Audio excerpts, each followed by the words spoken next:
I'm Iris, Maine. 24 hours before this story starts, I was still a minor with no rights, no voice, and no leverage. 24 hours later, my father was standing in a county office, watching his own daughter erase every plan he and his brother had spent 6 years building. My name's on a document my grandparents signed before I even understood what a trust was. And the night everything changed, I sat at my own birthday party, smiling at 20 guests, holding a secret so heavy it could have sunk the whole lake behind my grandparents' cabin. Here's how it happened. The night before my 18th birthday, my father cornered me in the hallway during my own party. He leaned in close, breath smelling like the good scotch he only brings out for company, and murmured, "Once this party's done, you're going to sit down and sign a few papers for your Uncle Wade. Nothing serious. Just a formality." I nodded. I smiled. I gave him exactly the reaction he wanted. Then I excused myself, walked into the kitchen, cracked open my laptop, and finished something I'd been quietly building toward for months. I moved every dollar my grandparents had ever left behind into an irrevocable trust that not one person in that house knew existed yet. By the next morning, my parents and my little sister discovered the cabin, the investment accounts, the savings, all of it, sealed behind a wall of paperwork they had zero access to. My dad's face went the color of drywall. My uncle, who'd already inked a sale agreement for property that was never his to sell, was on the phone screaming for a lawyer before his coffee got cold. But before I walk you through the fallout, do me a favor, smash that like button, hit subscribe, and drop your city and local time in the comments. I genuinely love seeing where you're all tuning in from. Now let me rewind. Because to understand how a teenage girl outmaneuvered her entire family, you need to go back 6 years, to a summer at Cedar Lake, and a sentence my grandfather said that I wouldn't fully understand until the night everything blew up. I was 12 the summer my grandfather, Harold Tmain, first started driving me out to Cedar Lake in his beat-up pickup. The drive took 40 minutes, most of it along a 2-lane road that wound past cornfields before dipping down toward the water. The cabin itself sat tucked back from the shoreline, half swallowed by a stand of white pines so tall they choked out the afternoon light. One side of the porch sagged like it was tired of standing. The screen door never latched right, no matter how many times someone fixed it. And the whole place had the smell, wood smoke, old paperback novels, and something faintly sweet I could never quite place. To this day I haven't found the word for it. "Grab that end," Grandpa said the first afternoon, nodding toward a rotted fence rail. I did. We spent that whole morning replacing 3 posts along the south fence line, him showing me, without ever rushing me, how to press my thumb into the wood grain to check for soft spots. If it gives, he told me, it's already dying.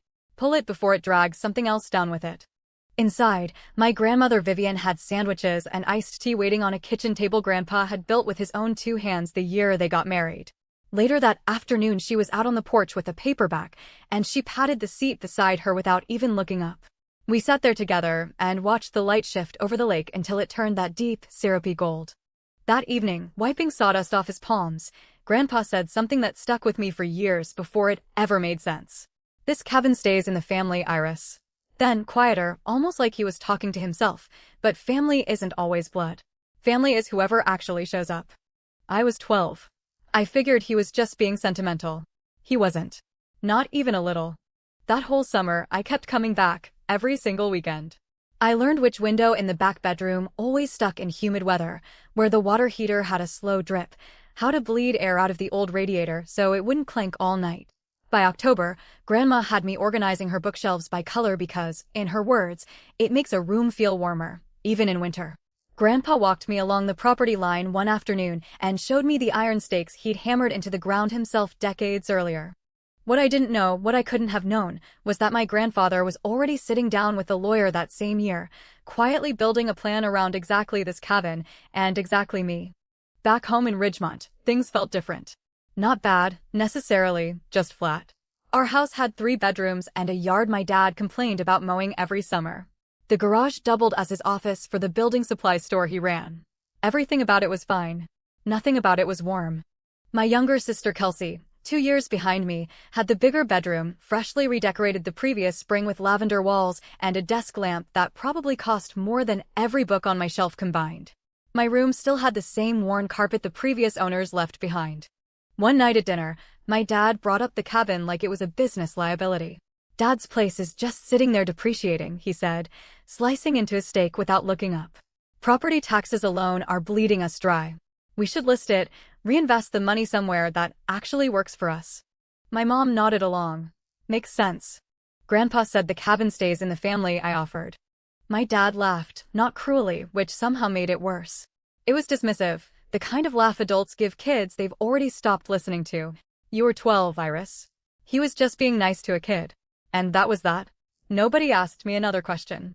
The conversation rolled right along to Kelsey's regional debate trophy, how proud everyone was, how Mom had already framed the certificate. I'd won my school's science fair 2 weeks earlier.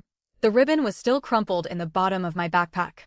Later, clearing plates, I noticed a glossy real estate flyer half buried under a grocery list on the counter. Ridgeline Development, lakefront lots, premium pricing, now acquiring. Someone had scrawled a phone number in the margin in handwriting that wasn't my dad's. I set it back down exactly where I found it and went upstairs. Sitting on my bed that night, I kept picturing Grandpa's kitchen table, the one he built by hand, the one where Grandma never had to ask what I wanted for lunch because she already knew. Then I pictured that flyer downstairs. Somebody somewhere was already converting my grandparents' entire life into a dollar figure. And it wasn't me. Grandpa Harold died 2 years later. I was 14. The funeral fell on a gray Tuesday, the kind of damp, heavy day where the folding chairs slowly sink into the wet grass beneath them. I sat in the second row clutching his handkerchief, blue plaid, frayed at the corners, still faintly smelling like pine. At the reception afterward, I spotted my dad and his brother, my Uncle Wade, huddled near the dessert table. Neither of them was eating. Wade had a manila folder tucked under one arm, and my dad kept nodding along to whatever he was saying. I caught one fragment as I walked past. We should move on this before probate gets complicated. They were discussing the cabin. At their own father's funeral. I said nothing. I was 14, invisible in every room that mattered, with absolutely no idea my grandfather had already accounted for this exact moment, down to the month. 2 years passed. I turned 16. My grandmother got sick that March, and by June she was gone too. The last time I visited her, she gripped my hand with a strength that surprised me. "The cabin is yours, Iris," she whispered. "Don't let them take it. Promise me." "I promise, Grandma." She squeezed once, closed her eyes, and that was it. After her funeral, another gray day, the same sinking folding chairs, my dad sat down at our kitchen table and said to my mom, almost with relief, "Now we can finally sort out the property." Like something heavy had just lifted off his chest. That evening I heard him in the garage, pacing, phone pressed to his ear. "Yeah, no, I agree. Let's get this moving." His voice was lighter than I'd heard it in weeks. I stood in the hallway holding a glass of water, and something settled in my chest like a stone dropped into still water. My grandmother's death wasn't a loss to these people. It was a clearance sale finally going through. I didn't cry that night. Instead, I made a decision. I just didn't know yet how I was going to carry it out. Between 16 and almost 18, that cabin became my private act of defiance. Every Saturday, I drove the 40 minutes out in a used Honda I'd bought with 2 years of babysitting money. I patched the porch screen. Replaced the weather stripping on the back door. Swept pine needles off the roof, because Grandpa always said that's exactly how leaks get started. Nobody notices until it's too late. At home, the language around the cabin shifted. It stopped being Grandpa's place and became the family property, a phrase my dad started dropping at dinner like it had always been true. Wade started showing up more, every other Sunday now, sometimes with folders, sometimes with his laptop open to real estate listings he didn't bother to hide. I tried once. What about what Grandma wanted? She wanted me to keep it. My mom set her fork down gently, the same way she does right before correcting Kelsey's homework. "Your grandmother was very emotional at the end, sweetie. This is business." Business. That was the word they'd settled on for anything that used to be love. By 17, my dad got more direct about it. "When you turn 18, we'll sit down and figure this out as a family." The way he said family told me everything he meant my way. One November afternoon, alone at the cabin clearing out the hall closet, I found something behind a stack of old quilts, a sealed envelope in my grandmother's unmistakable handwriting, my name written across the front. Inside was a single business card, Margaret Caldwell, attorney at law. Underneath her name, in smaller print, Tmain Family Trust. My hands weren't shaking from fear. They were shaking from recognition. Grandma had left this here, specifically, knowing exactly who'd eventually be the one digging through old closets. Not my dad. Not Wade. Me. I slid the card into my wallet and didn't call. Not yet. 3 months before my 18th birthday, Margaret Caldwell called me first. It was a Thursday evening, and I was buried in calculus homework when an unfamiliar local number lit up my phone. Iris, this is Margaret Caldwell.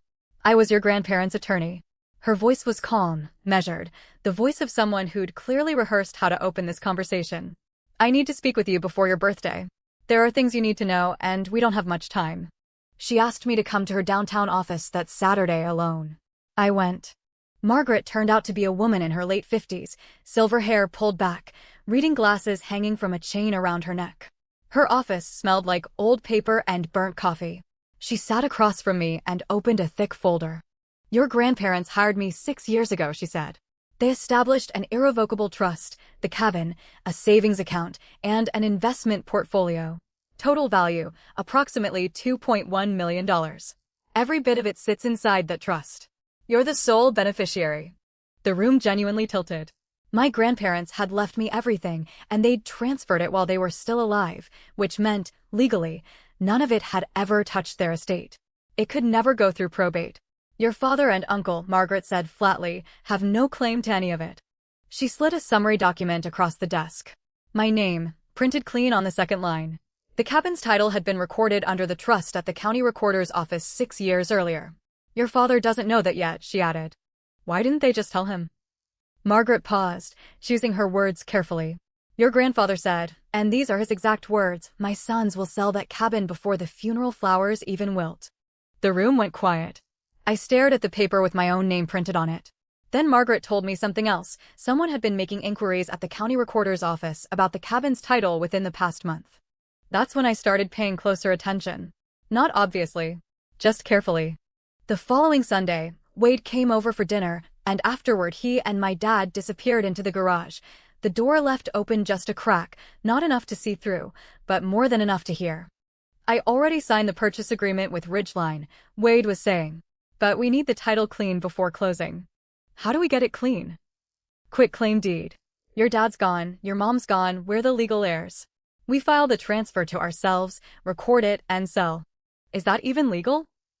It's a standard heir-to-heir transfer. Nobody's going to blink at it. A pause. Then my dad, quieter. What about Iris? My chest tightened. Wade's answer came fast, like he'd already rehearsed it. She's 17, Greg. There's nothing she can do. By the time she's 18, the sale's already closed. Done deal. She'll be upset, sure, but she'll get over it. We'll cut her in 50 grand for college. She should be grateful for that much. I stepped back from the garage door, hands suddenly ice cold. Wade had already signed a $450,000 agreement with a development company for a piece of property that, legally, he had never owned, sitting inside a trust he didn't even know existed. That night, I texted Margaret 2 words, they're accelerating. Her reply came back in under 3 minutes. I expected that. Come see me Saturday. We'll prepare everything you need. I put my phone face down on the nightstand and stared at the ceiling for a long time. In the next room, Kelsey was laughing at something on her show. Downstairs, my parents were loading the dishwasher, chatting about weekend plans like nothing at all was unraveling around them. Somewhere in Wade's folder was a contract worth almost $500,000, and it was already worthless. He just didn't know it yet. Saturday, back in Margaret's office, she laid out a full timeline on a legal pad, connecting dates like she was drawing up a battle plan. The title's already secured under the trust, she explained. If Wade files a quitclaim deed, the recorder should reject it outright. The chain of title won't match. The property hasn't been in your grandparents' personal names in 6 years. But, she continued, if he pushes additional paperwork, an affidavit of heirship, maybe a falsified death record, he could create what's called a cloud on the title. It won't give him ownership, but it could tie the property up in litigation for a year, easily. So I need to move first. You need to move on time. She tapped the calendar. The second you turn 18, you're a legal adult. You can formally accept your role as successor beneficiary. Once you sign, I file a lease pendens, a public notice of legal interest, at the recorder's office first thing the next morning. That freezes the title completely. Nobody records anything against it after that. I nodded. What do I actually have to do? Show up. Sign one document. I handle the rest. I sat with that for a second. Should I tell my parents? Margaret took off her reading glasses. Your grandfather specifically instructed me to protect you, Iris. Not to negotiate on his son's behalf. I drove home that afternoon to find my dad in the kitchen, unusually cheerful. Good news, kiddo, I'm throwing you a birthday party. Whole family Saturday night. Going all out. Denise beamed. Even Kelsey clapped. I smiled back. My father was planning my birthday party. My uncle was planning to sell my grandmother's cabin out from under me. And I sat at that kitchen table, smiling, knowing that in 9 days, I was going to let every one of them believe everything was running exactly on their schedule. Honestly, sitting alone in my room that night, knowing what was coming, might have been one of the hardest things I've ever done. Some part of me desperately wanted to walk downstairs and just say it, Dad, I know. But Margaret was right. Tip them off, and they'd find another angle.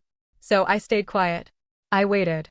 Here's something I want to ask you directly. Have you ever had to stay completely silent to protect yourself, even when every cell in your body was screaming at you to speak up? Tell me about it in the comments below. I read every single one. And if you haven't hit subscribe yet, now's a great time, because this story is about to turn. 5 days before my birthday, my mom sat down beside me on the couch, using what I privately call her let's talk like adults voice, soft, deliberate, clearly rehearsed. Now that you're almost 18, she began, there are some family decisions we should really make together. Together. That word landed on me like a costume 2 sizes too big. The cabin costs money to maintain, she went on. Taxes, insurance, repairs. Your dad's business has been struggling badly. If we sell, we could clear the debt and set up a real college fund for you and Kelsey both. Grandma wanted me to keep it, I said. A flicker of impatience crossed her face before she smoothed it back over. Your grandmother was very sentimental toward the end, Iris. But sentiment doesn't pay property taxes. My dad walked in right on cue. I genuinely wondered if they'd plan the timing. I've already got a buyer lined up, he said. Good price, clean deal. Wade's connected them. What company? He blinked. A development company. Wade knows the people. Which one? A longer pause this time. Ridgeline, I think. They're reputable. I didn't push it further. I'll think about it, I said. My dad patted my shoulder, satisfied, like he'd just closed a negotiation. That's my girl. Later that night, Kelsey knocked on my door, hair still damp from her shower. Iris? Mom and Dad keep talking about the cabin after they think I'm asleep. They sound different. Excited, but also kind of nervous. Is something going on? I pulled the blanket over her feet. Don't worry about it, Kels. She didn't look convinced, but she let it go. I'd told them I'd think about it. That wasn't a yes. They knew that too, which is exactly why they kept pushing. 3 days before my birthday, Wade showed up unannounced, catching me in the driveway as I hauled groceries out of my trunk. Casual clothes, easy smile, leaning against his car like he'd just happened to be in the neighborhood. Wade sells real estate for a living. Nothing that man does is an accident. Hey, kiddo. Got a minute? We sat on the front steps. He leaned forward, elbows on his knees, all warmth and easy confidence. Here's the thing, Iris. That lot alone, just the land, is worth $450. I've got a buyer I trust. Fast, close, clean paperwork. And what do I get out of it? $50,000 cash. For college. I let that number just hang in the air between us. 50 out of 450. Wade smiled like I'd said something adorable. You're 18, Iris. 50 grand is a lot of money for someone your age. Most kids would jump at that. Whose name is actually on the deed, Uncle Wade? His smile froze, just barely, just for a half second. A flicker behind his eyes. Then it snapped right back into place. Your grandparents. But they're gone now. It passes to your dad and me as next of kin. That's not remotely how it works, and he should have known that better than anyone. The man sells houses for a living. But he was counting on me not knowing. I'll think about it, I said again. He stood, brushed off his jeans. Don't overthink this one, Iris. Opportunities like this don't wait around. He climbed in his car and drove off, and before he even reached the end of the street, he was already on the phone, mouth moving fast through the driver's window. That night, I texted Margaret again. They're accelerating. She replied, stay the course. 3 more days. 3 more days. I could do 3 more days. The night before my birthday, I drove out to the cabin alone. The road was empty, the lake flat and dark under a thin half moon, the pines along the bank cut out sharp against the sky like paper silhouettes. I parked in the gravel patch Grandpa leveled himself years ago, climbed the porch steps, the second one still creaks, and sat down in the chair beside the one that used to be his. The air smelled like rain coming and pine resin.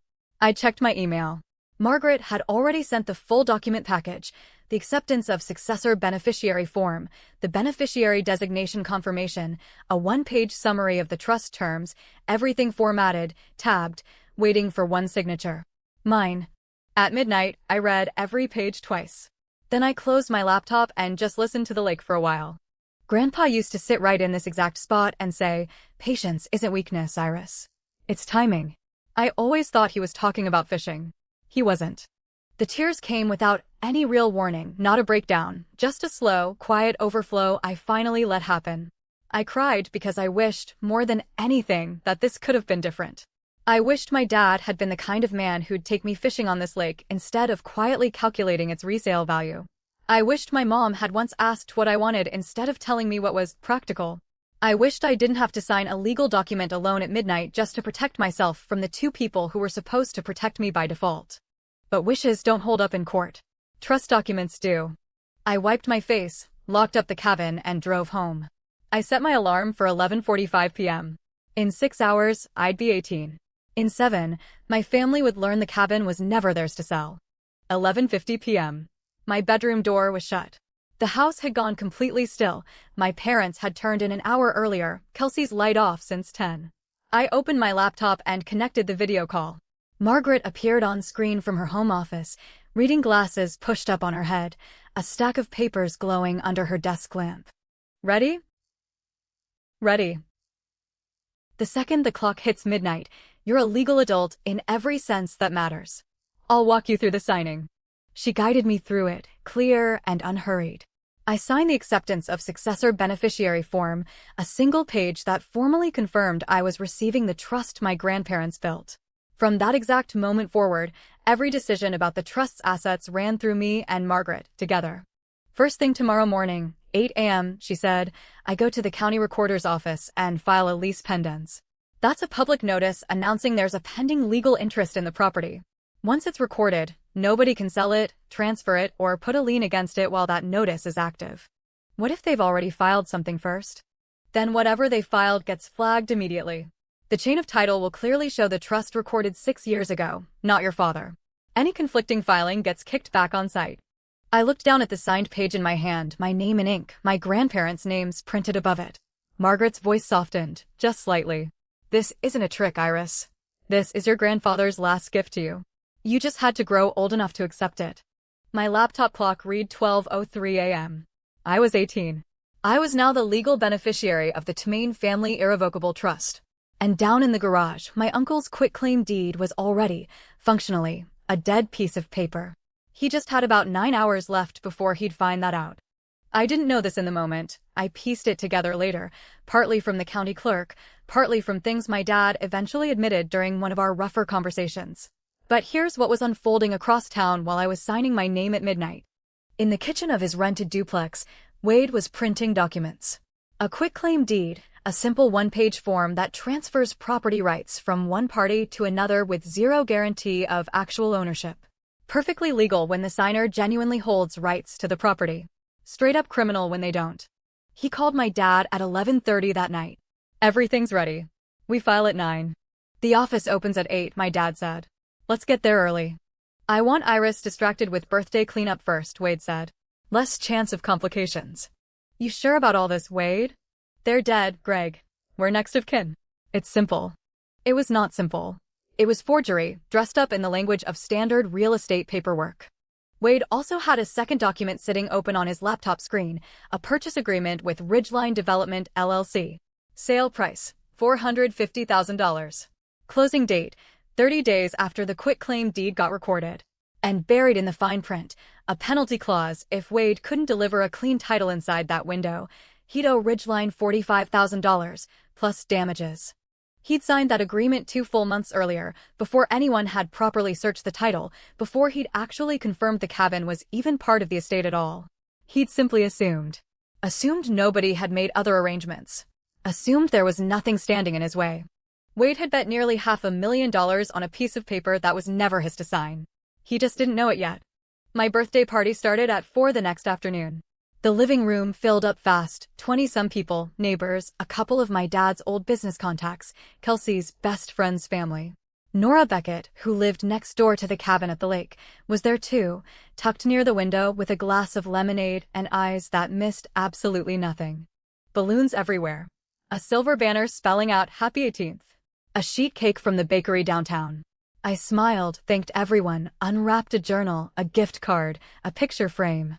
Tucked in my jacket pocket, folded into a small neat square, sat the signed acceptance form from the night before. I didn't touch it. I didn't need to. It was already done. My dad stood up near the cake table and tapped his glass. The room quieted. I just want to say, Iris is officially an adult today. Denise and I are so proud of her. He glanced around the room, then straight at me. And as a family, we've got some exciting plans coming up. Right, Iris? Every face in the room turned to look at me. Thanks, Dad, I said. Nothing more. He waited a beat, then laughed it off and raised his glass. The room followed suit, conversation picking back up. Out of the corner of my eye, I caught Wade near the front door, staring at his phone, thumbs moving fast. Nora caught my arm on my way past the window, leaning close, smelling faintly of lavender hand cream. Your grandmother would want you to know something, she said quietly. I saw your uncle out at the cabin last week with 2 men in suits. They were walking the lot line with a measuring tape.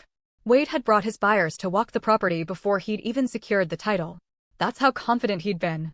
After the cake got cut and passed around, my dad stood up again, louder this time, more deliberate, like a man who'd been saving this speech for the right audience. He rested a hand on my mom's shoulder. Before we wrap up tonight, I want to share something. Our family's been going through a tough stretch financially. Some of you already know about the store. It's been hard. Sympathetic murmurs rippled through the room. But Harold and Vivian, my parents, they left us something. The cabin out at Cedar Lake. And as a family, we've decided to sell it to secure everyone's future. We've decided. The words landed on my skin like ice water. He was announcing it to 20 people like it was already settled. He looked right at me. Iris understands. She knows this is what's best for all of us. Right, sweetheart? The room waited. Every single eye found me, neighbors who'd known me since I was small, Nora with her lemonade, Kelsey half hidden behind the couch. It's what responsible families do, my mom added, smiling. We sacrifice for each other. I set my fork down on my plate. The clink was the only sound in the room. I never agreed to sell the cabin, Dad. His smile stayed fixed, but I watched the muscles along his jaw tighten. She's kidding. Birthday nerves. I'm not kidding. Wade stepped forward from the doorway. Come on, Iris. This isn't the time or place. I picked up my glass of water, took a slow, deliberate sip, and set it down. You're right, Uncle Wade. This isn't the time. I held his gaze. The time is 8 a.m. tomorrow morning. Dead silence. Wade's phone buzzed in his pocket. He didn't check it. Nobody in that room moved a muscle. The guests started clearing out shortly after that, polite goodbyes, tight smiles, the specific kind of exit people make when they can physically feel a storm gathering inside someone else's house. Within half an hour, it was down to family, Nora, and 2 neighbors who clearly weren't sure whether to stay or bolt. My mom waited until the front door clicked shut behind the last near stranger, then turned on me in the kitchen, voice controlled, but pitched just loud enough to carry through the whole downstairs. Do you have any idea what your father is going through? He might lose this house, Iris. Our house. The one you sleep in every single night. And you're clinging to a cabin you visit on weekends. I visit it every weekend, Mom. That's not the point. We are a family. Families make decisions together. She pressed her palms flat against the counter. And if you actually love this family, you wouldn't need some lawyer telling you what to do. The room went still. How do you know about a lawyer? She didn't flinch. Wade found the business card in your bag last week. Margaret Caldwell. Who is she, Iris? My stomach dropped, not from fear, but from the sudden, cold realization that they'd been going through my things, hunting for anything they could use against me. Before I could answer, Nora's voice cut through from the kitchen doorway, calm and unshakable. That girl has every right to speak to a lawyer, Denise. Vivian would have wanted exactly that. My mom spun around. This is a family matter, Nora. Please. Nora didn't budge an inch. Vivian was my friend for 40 years. I think I know precisely what she wanted. The silence between the two of them could have cracked glass. I didn't say another word. I didn't need to. Not yet. Nora left. The neighbors slipped out quietly behind her. It was just the 5 of us now, my dad, my mom, Wade, Kelsey, and me. My dad closed the kitchen door. The overhead light buzzed faintly. He pulled out a chair, sat, and folded his hands on the table like a man about to lay down final terms. Here's what's going to happen tomorrow, Iris. His voice was low, deliberate. Wade and I go to the county office. We file the paperwork. The cabin sells. You get your share, a fair share, and we move forward as a family. What's my share? 50,000. Out of how much? He didn't answer. Wade filled the silence from the doorway. Don't make this harder than it has to be. I looked straight at my dad. And if I say no? His jaw set. Then you're on your own. No more help with college. No more roof over your head. The kitchen went dead quiet. Somewhere behind me, the faucet dripped once. You're threatening to kick me out on my 18th birthday. I'm asking you to be part of this family. I pushed back from the table and stood, my voice steadier than my hands. I am part of this family, Dad. I'm the part that actually keeps promises. I walked past Wade, past Kelsey sitting on the stairs with her knees pulled to her chest, and went up to my room. I sat on my bed and just breathed. My dad thought his deadline was 9 a.m. at the recorder's office. He had no idea Margaret's deadline was 8. That night I sat there holding the acceptance form I'd already signed hours earlier, replaying everything, my dad threatening to cut me off, my mom accusing me of not loving them, my uncle preparing to file a forged deed at sunrise. And all I could think was, my grandmother was right about all of them.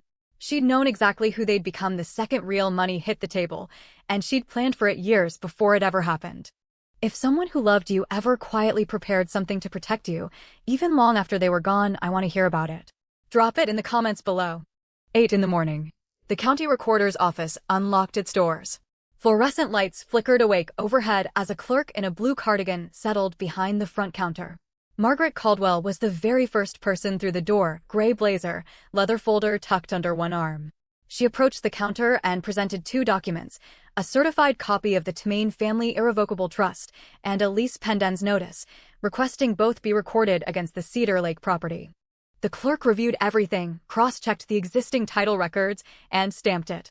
Recorded. Done. From that second forward, anyone pulling the title on that cabin would see it clearly flagged, Temain Family Irrevocable Trust, Margaret Caldwell, Trustee, Iris Temain, Beneficiary. At 8:14, Margaret called me. It's done. The lease pendens is recorded. The property's flagged. Whatever they try to bring in today gets rejected on chain of title grounds alone. I was at the kitchen table eating cereal when she called. My dad was upstairs getting dressed. My mom was making coffee. Just an ordinary morning soundtrack, water running, a closet door, the clink of a belt buckle. At 8:30, my dad and Wade came down together. My dad had on his button-down bank meeting shirt, the one he used to wear back when the store still turned a profit.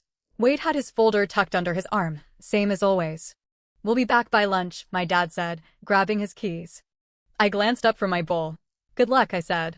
He paused in the doorway, something flickering across his face, my voice, maybe, or my expression. Then he just turned and walked out. I rinsed my bowl, dried it, set it in the cabinet. And I waited.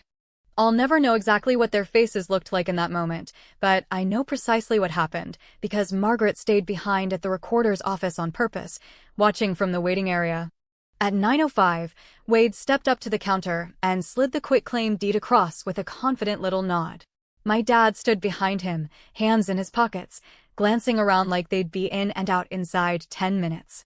The clerk took the document, typed the parcel number into her system, read the screen, typed again, and stopped. I can't record this, sir. Wade leaned in. Excuse me. This property's held under the Temain Family Irrevocable Trust. It was recorded back in 2020. There's also a lease pendens filed this morning. That's impossible, Wade said. My parents own that property outright. Sir, the deed transferred to the trust 6 years ago. The chain of title is completely clear. This quitclaim doesn't match the current ownership record. My dad stepped up beside him. There's no trust. Our parents never once mentioned a trust to either of us. The clerk glanced between them, unmoved. I'd recommend speaking with the trustee listed on this filing. A Margaret Caldwell. Wade's palm went flat against the counter, his face draining of color. Margaret's name, the exact name on the business card they'd dug out of my bag, was now sitting on a public record neither of them could touch. My dad turned to Wade slowly. You said this was simple. I didn't know about any trust. You're a real estate agent, Wade. How do you not check the title first? Wade opened his mouth, closed it, opened it again. Gentlemen, The clerk said evenly, "I'll need you to step outside if there's a disagreement." Margaret, seated quietly near the entrance, watched them walk out. She didn't say a single word. She didn't have to. The first call came at 9:22. I was sitting on the porch, watching a neighbor's sprinkler arc back and forth across the lawn. "What did you do?" My dad's voice was tight, shaking. I could hear traffic behind him. He was still in the parking lot. "I accepted what Grandpa and Grandma left me. That's all. You went behind our backs with some lawyer we've never even heard of. Margaret Caldwell has been the trust's attorney for 6 years, Dad. You just never asked." A beat of heavy breathing. "This is my parents' property, Iris. I'm their son. They chose to leave it to me." I kept my voice level. "Not because they didn't love you. Because they didn't trust you with it." The silence that followed was, genuinely, the longest of my life. I counted 3 full arcs of that sprinkler before he spoke again. "We'll fight this. You can try. But the trust is irrevocable. That means even I can't dissolve it if I wanted to. There's nothing left to undo." "You don't know what you're talking about." "I do, Dad. I've had 3 months to learn." He hung up. No goodbye, just a click, then dead air. I set the phone down on the porch railing, hands shaking, not from fear, not really from anger either. From the sheer weight of saying those particular words to my own father. From understanding that the man who taught me to ride a bike at 6 years old was the same man who'd just tried to sell my grandmother's home out from under me. I sat there until the shaking finally stopped. It took a while. My phone buzzed again almost immediately after. Unfamiliar number. A man's voice, brisk, corporate. "Miss Tmain, this is Carter Briggs from Ridgeline Development. We need to talk." Carter Briggs spoke the way developers always seem to, fast, factual, calculating his next sentence before the current one even landed. "We have a signed purchase agreement with Wade Tmain for the Cedar Lake property. He guaranteed us a clean title. We've just been informed there's a lease pendens on that parcel. Can you explain? My uncle doesn't own that property. He never has. It's been held inside an irrevocable trust since 2020. I'm the sole beneficiary." A pause. Papers shuffling on his end.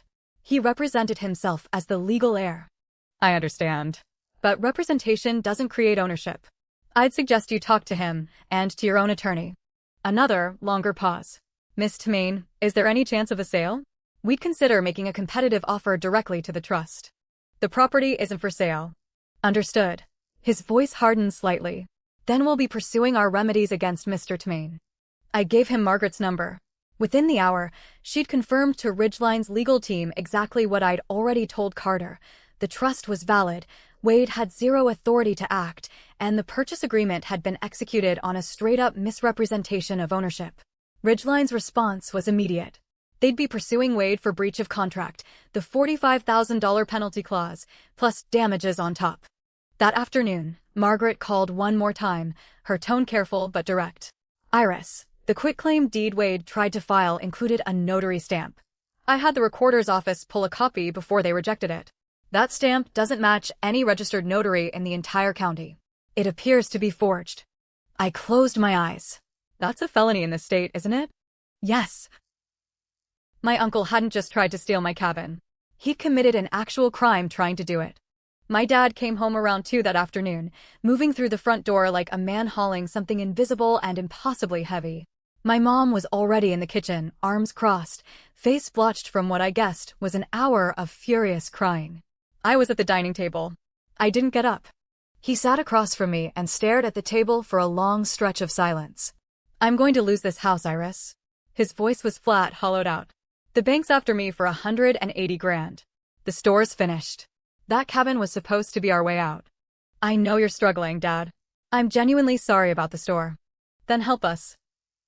"The cabin was never your way out. It was Grandpa and Grandma's gift to me." "A gift?" He almost laughed. "For what? What does an 18-year-old need with a lakefront cabin?" "It's not about what I need. It's about what they wanted." My mom stepped in from the kitchen doorway. "They were old, Iris. They weren't thinking clearly at the end. They were thinking clearly enough to hire a lawyer 6 years before either of them died." My dad slammed his palm flat on the table. "I'll contest the trust." A voice came through my phone, sitting on speaker between us. I'd called Margaret before he walked in and just left the line open, not to trap him, only to save time. "Mr. Tmain, contesting an irrevocable trust established 6 years before your parents' deaths, with full documented legal capacity and proper witnessing, will cost you significantly more in legal fees than the property itself is worth. I'd strongly advise against it. The kitchen went silent except for that dripping faucet. My dad looked at me, really looked, for what felt like the first time in years. And for 1 second, I saw something in his eyes I'd never once seen there before. Not anger. Recognition. 2 hours later, Wade called the house. My dad picked up in the living room. I was in the hallway, close enough to catch every word through the thin drywall. "Ridgeline's suing me," Wade said, voice stripped raw. "$45,000 in penalties, plus damages. They're saying I committed fraud." My dad's reply came out cold, colder than I'd ever heard him. "Did you? I thought we owned it." "You're a real estate agent, Wade. You run title searches for a living. How do you not check?" "I assumed." "You assumed. And now I'm standing here with nothing, because you assumed. You wanted the money too." "I didn't forge a notary stamp, Wade." A long, ugly silence. "I didn't forge it. I just found a stamp." "That's forgery. You know that's forgery." Wade's breathing grew heavier on the line. "I need a lawyer." "So do I." A pause. "Don't call this house again until you've talked to one." He hung up. I heard him sink onto the couch, the springs creaking under him. Then nothing. I went upstairs. Kelsey's door was open, headphones looped around her neck, eyes wide. "Is Uncle Wade in trouble?" "Yeah, Kels. He is." "Is Dad?" I sat on the edge of her bed. "Dad made bad choices. Uncle Wade made much worse ones." She nodded slowly, processing it the way 15-year-olds do, not fully understanding, but scared enough to know something had genuinely broken. I went in my own room, sat by the window, and looked out at the street. A dog walker passed by. A sprinkler hissed somewhere. Life just kept going. I didn't feel victorious. I didn't feel satisfied either. I felt like someone who'd just walked through a fire and hadn't checked yet to see what was left standing. Over the following 3 weeks, the consequences fell one after another, and each one landed with its own particular sound. Ridgeline Development filed a civil suit against Wade Tmain, breach of contract, misrepresentation of title, demanding the $45,000 penalty plus an additional $60,000 in damages and legal fees. Their attorney sent the complaint by certified mail. Wade signed for it on a Tuesday morning. The county district attorney's office received a referral from the recorder's office regarding that forged notary stamp. An investigator got assigned to the case. Wade's real estate license was suspended pending the outcome, which meant his income, such as it was, dried up almost overnight. Word travels fast in a small town, and I never said a thing to anyone. I didn't need to. Court filings are public record, and Ridgeline's lawsuit named the Cedar Lake property right there by parcel number. The neighbors at the lake read the local paper. They talked.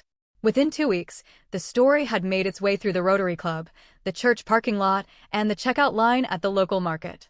Wade called me exactly once. I answered. "Iris, please. Can you ask your lawyer to drop the lease pendants?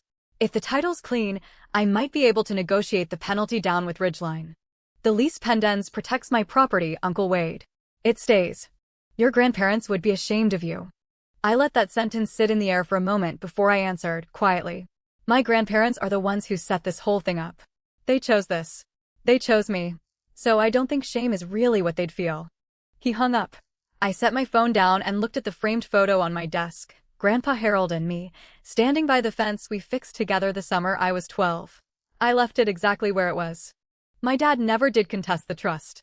Margaret had been right. The legal fees alone would have buried him, and the case would have gone nowhere against an irrevocable trust set up by mentally competent grantors, properly witnessed and notarized, recorded years before either of their deaths. About as airtight as state law allows. Instead, my dad finally did what he probably should have done 2 years earlier. He sold the building supply store at a loss, but enough to negotiate a repayment plan with the bank. The house stayed barely. The savings didn't. My mom went back to work for the first time in a decade, taking a position at a pharmacy across town, the same chain she'd worked at before Kelsey was born. She didn't talk about it much. When neighbors asked, she said she just wanted to stay busy. Nobody really believed that. Nobody pushed either. The town knew. Not every detail, but enough of the shape of it. Harold Tmain's sons tried to sell his cabin, and his granddaughter stopped them cold. That's the version that circulated at the diner, at PTA meetings, at the gas station out on Route 12. Some people thought I was brave. Some thought I was cold. I never bothered correcting either group. My dad and I didn't speak for 2 full weeks after that morning at the recorder's office. The house sat quiet in a way that felt almost permanent, like the silence itself had weight to it. Nora Beckett showed up one afternoon with a still warm apple pie. "Your parents made their own choices," she said, setting the tin down on my desk. "But they're still your parents. Don't carry their shame around. That one's theirs to hold." I nodded. Kelsey called me one evening from a friend's house, voice small. "Iris?" "Yeah. I don't understand everything that happened. But I'm sorry they put you through it." My throat tightened. "Thanks, Kels. You doing okay?" "Getting there." I drove out to the cabin on a Saturday morning in late April. The dogwoods along the lake road were in full bloom, white and pale pink against the dark water. I unlocked the front door with the same key Grandpa had handed me when I was 14. "In case you ever need to get in when we're not around," he'd said. I hadn't understood, at the time, that he'd meant it permanently. The cabin smelled exactly the same: pine, old books, and that faint sweetness I've never once been able to name. I think now it might just be the wood itself, decades of sun and rain soaked deep into the walls. I walked through every room. The kitchen table Grandpa built, still solid, still perfectly level. Grandma's bookshelves, still organized by color. The bedroom where she used to read to me as a kid. The porch where the two of them and I watched the lake turn gold, over and over, one summer after another. In the desk drawer by the window, I found an envelope, my name written on the front in Grandpa Harold's handwriting. Margaret had told me it would be there, that she'd been holding onto it until the trust was fully settled. I opened it carefully. One page written in blue ink, his handwriting loosening toward the bottom the way it always did when he got tired. He wrote that he knew his sons would eventually try to sell the cabin. He said he didn't blame them, not really. Greg was his son, and he loved him regardless. But Greg, he wrote, never understood the difference between something that has value and something that's valuable. He said he chose me, not because I was perfect, but because I was the one who'd asked whether the roof needed patching before I ever once asked what the place was worth. The last line read, "Take care of it. It took care of you first." I folded the letter, sat down on the porch, and just breathed for a while. Margaret called the following week with an update. The lease pendants could finally be withdrawn now that there was no active threat to the title. Once cleared, the property record would show the trust as sole owner, clean, no encumbrances, no clouds hanging over it. "And Wade?" I asked. He settled with Ridgeline. Paid the $45,000 penalty out of a personal loan. The deal's completely dead. As for the forged notary stamp, the district attorney's office is still reviewing it. Could end up a misdemeanor, could go felony, depending on how the investigation shakes out. His license stays suspended indefinitely. He can eventually petition for reinstatement, but not while there's an active criminal referral hanging over him. I sat with that for a moment. No satisfaction. Just a strange, bone-deep exhaustion, the kind that comes after a long illness. Not sick anymore, but not exactly well either. "There's one more thing," Margaret added. "In the trust documents, your grandparents set aside a separate educational fund, $50,000, earmarked specifically for your college expenses. It's been accruing interest for 6 years. Current balance is just over $58,000. My eyes stung. $50,000. The exact same number my dad had offered as my share of the sale. The same number Wade had dangled like a bribe. My grandparents had quietly set that aside years earlier, without ever telling a soul. "Iris? You there?" "Yeah," I said, voice cracking, just barely. "I'm here." "Your grandparents would be proud of you." "I just kept a promise, Margaret." I enrolled at Ridgemont Community College that same week, environmental science, minor in forestry. The campus sits 20 minutes from the cabin, closer than my parents' house ever was. Filling out the housing paperwork under current address, I wrote the cabin's address for the very first time. It felt like coming home, because it was. I asked my dad and mom to meet me at a coffee shop downtown, neutral ground. Not the house, not the cabin, somewhere public and calm. They showed up together. My dad wore a flannel I hadn't seen him in for years, one of Grandpa's. My mom kept her purse clutched tight against her side, the way she does when she's nervous. We ordered. I waited until the cups were on the table between us. "I love you both," I said. "I need you to know that, because what I'm about to say might not sound like it." My mom's jaw tightened, but she nodded. "The cabin isn't for sale. Not now. Not ever. I won't be made to feel guilty for keeping a promise I made to Grandma, a promise she trusted me with because she didn't think anyone else would actually keep it." My dad stared down into his coffee, silent. "I'm not cutting either of you out of my life," I continued. But if we're going to have any kind of relationship going forward, it has to be built on respect. Not on what I can give you financially. Not on guilt. Not on the idea that I owe you something simply because you're my parents. My mom started to speak. We just wanted what was best. Then start by being honest about what actually happened. You tried to sell something that was never yours. You threatened to put me out of the house. You went through my things looking for ammunition. She closed her mouth. My dad still hadn't looked up. When he finally spoke, his voice came out rough. I don't know how to fix this. You don't have to fix it today. I stood, left enough cash on the table for all 3 coffees, and said, I'll call you Sunday. He gave one small nod. I walked out into the sunlight. It wasn't everything. But right then, it was as much as I could reasonably hope for. And it was enough. Kelsey showed up at the cabin one Sunday afternoon in May, carrying a pizza box, wearing the same oversized hoodie she'd had since middle school. Brought lunch, she said. Hope you like pepperoni. Always.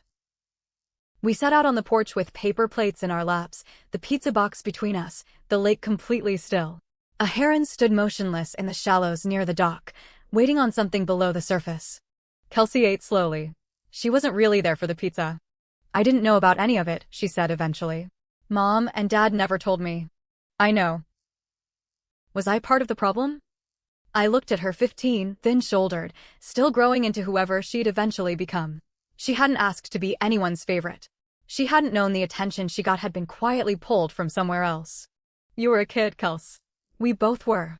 She nodded, pulled a piece of cheese off her slice, set it on the edge of her plate. It's really beautiful out here, she said, looking out over the water. Grandma used to say the exact same thing. Every single time she sat in that chair. Kelsey glanced at the empty chair beside mine, Grandpa's chair, the one with the armrest he'd sanded smooth by hand. Can I come back sometimes? Anytime. She leaned her head against my shoulder for a moment, then sat up and took another bite. We didn't talk about our parents. Didn't talk about trusts or lawsuits or forged documents. We talked about her school project, about the heron, about whether the dock needed new planks before summer really hit. The cabin hadn't just protected a piece of property. It had made room for something entirely new to start growing. Early June, 6 in the morning. I'm out on the porch with a cup of coffee, watching the mist lift slowly off Cedar Lake. The pines are sharp black lines against a pale sky. A loon calls somewhere out on the water, 2 long notes, then nothing. I didn't win against my family. There's no real winning when the people who hurt you are the exact people who were supposed to protect you in the first place. You don't get a trophy for surviving something that never should have happened at all. But I kept a promise. And for the first time in my life, I'm standing on something that actually belongs to me, not because I fought tooth and nail for it, but because 2 people loved me enough to plan for exactly this moment, years before I ever needed it. They saw the storm coming before I did. They built the shelter before I even understood I'd need one. My grandparents couldn't stop my parents from being who they are. They couldn't make my dad less desperate or my mom less afraid. They couldn't keep Wade from chasing money that was never his to chase. But they could make absolutely sure I had solid ground to stand on. Literally. I think about that letter, still in the drawer. Grandpa's words about the difference between something that has value and something that's valuable. This cabin carries both. Only one of them can actually be measured in dollars.